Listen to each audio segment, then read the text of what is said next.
C'est le premier mondial organisé dans un pays arabe et donc il joue énormément en termes naturellement de réputation et d'image et même d'influence.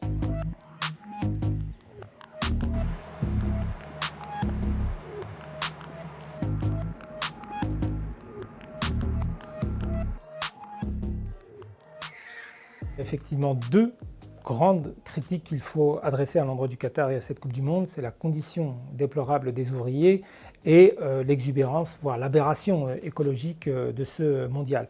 Pour la question des ouvriers, il faut encore une fois savoir raison garder, de grands efforts ont été accomplis. Le Qatar est le seul pays du Golfe à abolir la kafala et à avoir inscrit dans la loi la mise en place d'un revenu minimum pour les ouvriers. Mais le problème, c'est que la mise en application de ces réformes tarde dans un certain nombre d'endroits là-bas. Il y a une vraie inertie de la part du secteur économique qui se met très lentement à mettre en application ces réformes parce qu'évidemment, elles sont en faveur des ouvriers et pas en faveur du patronat. La question du boycott, elle est effectivement prégnante dans un certain nombre de pays occidentaux, particulièrement en France, mais elle est totalement transparente. Elle est absente en fait du débat public du monde arabe, mais pas que, en Afrique, en Amérique latine et dans quasiment tous les pays asiatiques, parce que finalement on considère ça comme étant une forme d'hypocrisie, voire de démagogie. On ne peut pas considérer le Qatar comme un État fréquentable à qui on vend des armes, à qui on souhaite davantage de gaz dans le contexte actuel, pour ensuite le mettre entre parenthèses pendant 4 semaines de compétition. Et si on a en ligne de mire la volonté de favoriser la condition des ouvriers, je pense que la meilleure des postures, c'est celle d'Amnesty International, de ne pas appeler au boycott, parce que c'est inaudible. Par contre, de faire de cette Coupe du Monde un levier pour mieux faire connaître la situation des ouvriers afin d'arracher davantage de droits sociaux en leur faveur.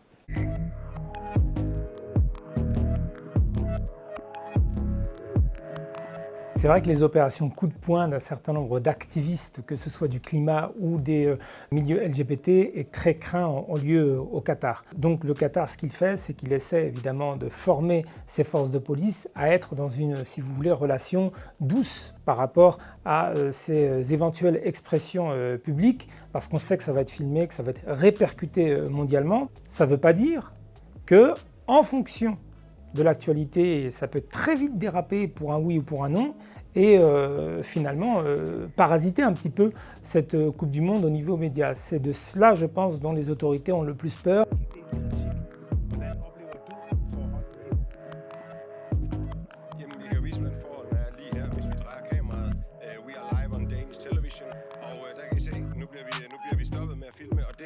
Forholdene her. We don't need permit. But listen. But you can break the camera. You want to break the camera? Okay, you break the camera. Okay.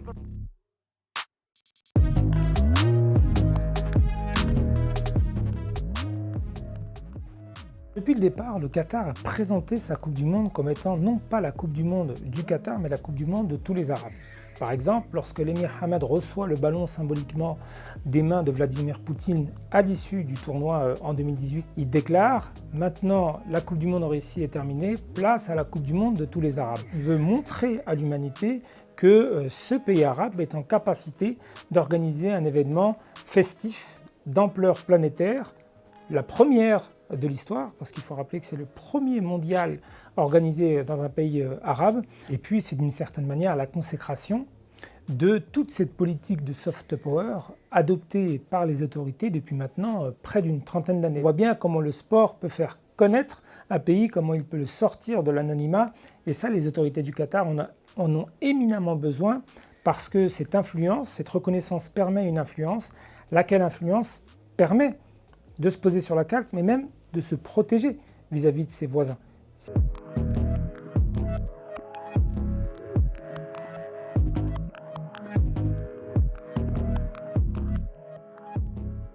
Quelle que soit en fait l'issue de la Coupe du Monde, qu'elle se passe bien ou mal, les autorités du Qatar continueront à développer leur soft power sportif parce que ces pays-là ont besoin de se diversifier économiquement et de sortir de la dépendance, pour ne pas dire de la monodépendance aux hydrocarbures. Si le Qatar a lancé un nouveau métro, s'il a agrandi son aéroport pour en faire l'un des plus importants de la région, s'il a construit des multitudes d'infrastructures, ce n'est pas uniquement pour 4 semaines de compétition. Je pense que les supporters du PSG peuvent se rassurer.